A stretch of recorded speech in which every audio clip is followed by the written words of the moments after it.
Well, yeah, but he shouldn't have put it there though. I mean, No, in the first place, I think it could have been up on that ledge on the upper ground.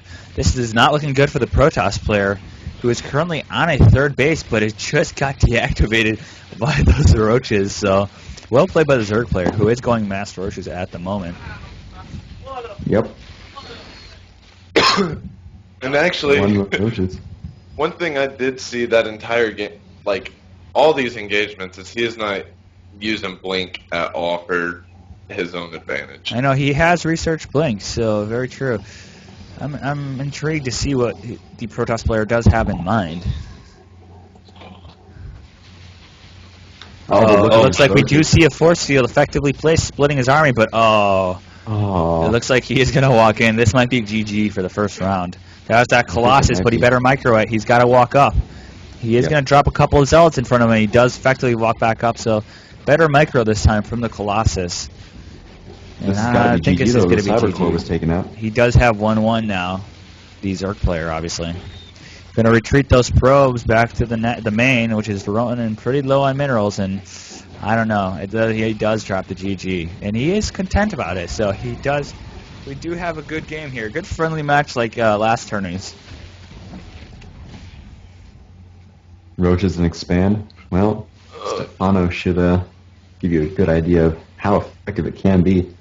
He does the same thing very often. That was a Stefano-esque kind of build from the Zerg player to get some early mass roach to complement his economy. Oh, absolutely, I do like Stefano's gameplay, and I don't know. I wonder if he does create his own builds, but like this is just a standard build that has been rushed a little bit more in a Stefano gameplay. So we do see our second match coming up. Let's see who will advance now. Oh, it looks like I am going to be promoted to lobby host. Go ahead and get out of the lobby real quick, Treppins.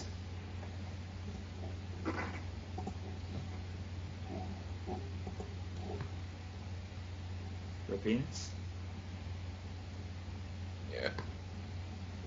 Yeah, I mean, Will and his little buddy.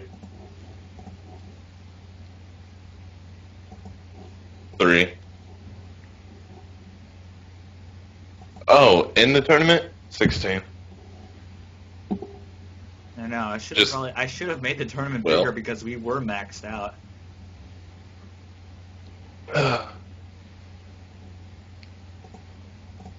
All right, looks like we are going into round 2 between Protoss player Evicide and Zerg player Love to Lose. So I'm excited right now. This has been a great match. And Zerg versus Protoss, this is also coming from a Protoss player, is very imbalanced right now. Imbalanced in what favor? Well, just Roach builds, like whether it's Mass Roach, Roach Hydra, Roach Infestor, just Roach builds right now are very, very powerful. And I actually heard Stefano even say like they need to nerf Zerg and Zerg versus Protoss, and then they gave the queens and everything a buff. I don't know. Protoss players have learned how to overcome the Stefano build with roaches. Actually, it's much less effective than what it was. What would be the great counter for the Stefano build?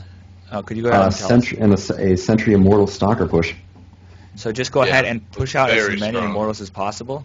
Or to kill off the third with that early push that you saw Evicide try to accomplish last game. Yeah, if he waited for that second warp in, it might have gone a little different. Yep. Oh no. And you see the Protoss accidentally supply block himself. So, not Protoss, I'm sorry, the Zerg. So he's... Well, both are actually out-supplied, so not too big of a deal, but he doesn't go for the reactor trick, does he?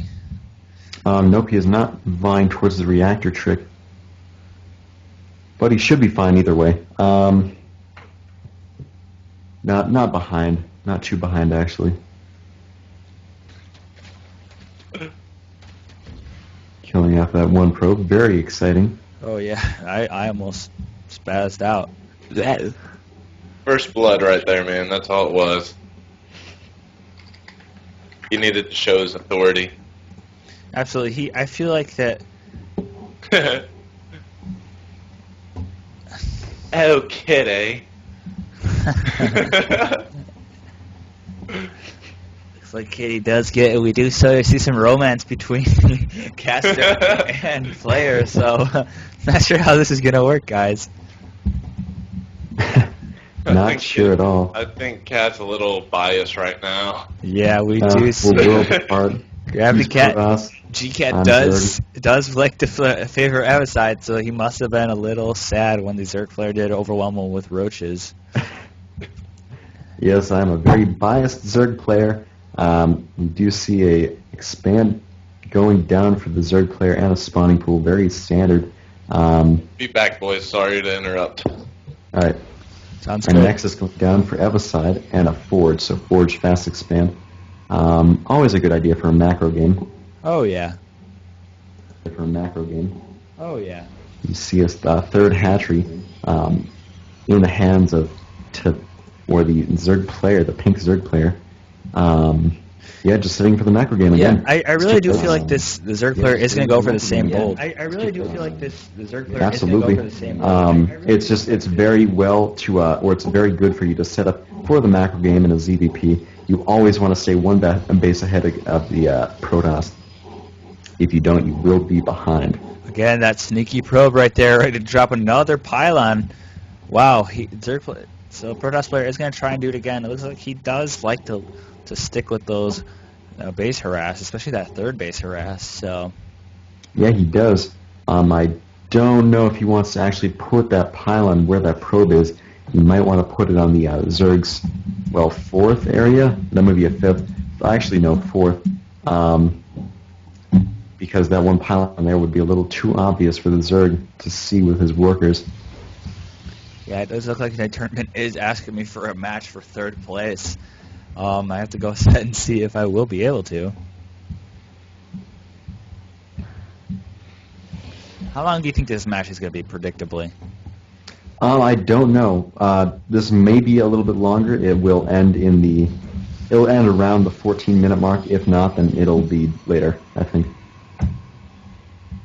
So at least 14 minutes, I guess. Right now we're at the 15-minute mark. All right, looks like we do have our cybernetics core down for the Protoss player. Again, this can be really easily sniped, which he did prove to be doing last time. It does look like the Zerg player is going to go for a 3-base early expand, which will go gas heavy. He's going double extractor for, oh my god, 2 of his bases, so wow. Interesting play. And we're going to go ahead and see. This is not just a match roach build. This will be some sort of variety, possibly with roaches, but we will see. We have to watch for a lair. That will really point out to us what he will be doing. Oh yeah, definitely. If once he gets that lair, we will know he could transition into Broodlords by getting a Spire and a Greater Lair, or he could go just regular Muta Harass with a lair. I don't know. If this does go to a deep game, we should see some either some Ultralisk or Broodlords in the field. Yep, absolutely. I think Broodlords would be a favorable unit in the ZVP matchup. Ultralisks are just a little bit too easily taken out by the Protoss. We do see just regular saturation from the Zerg player. Absolutely. It does look like we see a couple. We see a Roach Warren and an Evolution Chamber. So, again, is there a specific timing when you should get every structure just like there is for Terran and Protoss? Yes, absolutely. There are timings for Zerg as well. Yep. But it looks like the Zerg's main opening would be a first hatch and then turning into a spawning pool, depending on what you do. With that third base, how does that affect the Zerg player? What is it? It gives them more economy, but for more economy for what? Oh, you just need it in general. If the Protoss player is on 2 bases, he is ahead of the Zerg. If the Zerg is on 2 bases, you need that to stay in the game versus the Protoss. There are ways to come out of it, but it's all-in-y, 2-base Roach, very all-in-ish. So what happens if we did see a 4-gate from the Protoss player? Would the Zerg be in trouble? Or I'm not quite sure. Actually, it looks like the Protoss is opening up with a Stargate with two Void Rays and one Phoenix. Oh yeah, absolutely. So we will see some harassment on his economy, hopefully, and he will be able to use those in his favor to get rid of any infestors. He can just lift and blast. Oh, I wonder if the Zerg does see that air force, he will go back to his hatchery and make queens. Maybe get a few spore crawlers. There we go. We do see spore crawlers, and this air harass will be now just neutralized. It won't be able to do much. Yeah, absolutely. It does look like we're gonna go into a late spore crawlers should help. They do. We have a couple of spore crawlers going up for the 3 for the main and 3 for the expansion. So we do see 3 spore crawlers. I guess that's a standard setup when you are gonna be seeing some air units. Yep, you want to make them in a sort of triangular shape around your bases, or each one. All right, yeah, spore crawlers do turn out to be super effective somehow. It's just I'm so confused why spore crawlers are so strong. It's like are they stronger than missiles, or is? I think they're all pretty much the same. The thing about the spore crawlers is they do regenerate health a little bit. Yeah, it's very slow, but they do. They can be healed by queens. They need to be targeted down, and they do pretty fast damage. Faster damage. Let's compare the weapon speed. 0.86 for the spore crawler. For the cannon, it is 1.25, so it is pretty fast compared to the cannon. I'm not sure what that comparison is for a Terrence missile turret, though. And we do see that larva inject, always keeping his larva up. So it looks like the Zerg player is on top of his game right now. The Protoss player isn't really going to go for a harass, he's just going to go for a 3rd base expansion. Yep, the Zerg is going with Roach Hydra, but the Protoss player does see this with a observer, and he will try to position his units cost effectively. This may be very dangerous for the Protoss if he does not get more units in quickly. No, it looks like he is dropping 3 additional gateways right now, and he's going to try and warp in. But I don't know. We do see 1-1 for the Protoss player, so he is on top of his upgrades, and only +1 armor, and the missile +1 attack is not completely done. It looks like it just passed the halfway mark. So this could be a good battle for a good first encounter right now. The Zerg player will want to move out as soon as his +1 missiles are done. I'm not sure if he's going to wait, though. He is positioning a bit closer. Oh, wow. But no, he is engaging. Oh, good force fields are splitting the army. A little too many, Excellent. but great force fields. Looks like those Hydras are going to still be able to shoot people down from behind those force fields. And he does burrow, so it's not looking good for the Zerg player now. He does well place those force fields. He does put the army. Oh, wow. Very well played. He does basically take out those Phoenixes, which are good for seeing how many more reinforcements he has.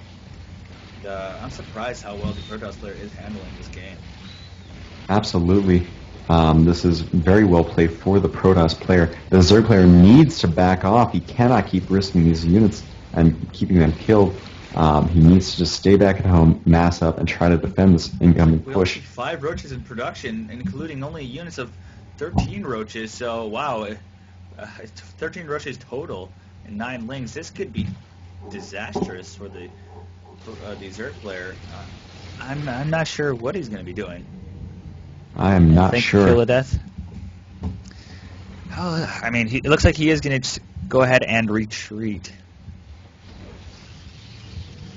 Oh, looks like he is proxying a pylon. We will see some pressure added in, but the Protoss player is ahead of the Zerg in terms of economy. Let's look at the income. Yep, the Protoss player is definitely ahead. Perhaps not on gas production. They're about even there, but still the Zerg player. That engagement really set the tone for this upcoming battle. Oh yeah, it looks like the Protoss player does have a rumble in army on the way. We do see +2 upgrade just about to finish. I think he's going to wait for that before he advances on his on the Zerg's 3rd expand. So if he does get that 3rd expand, the Zerg player will be in trouble. And we do see there we go. +1 melee attack upgrades for the roaches. So he does do an effective surround. And it looks like, is he going to use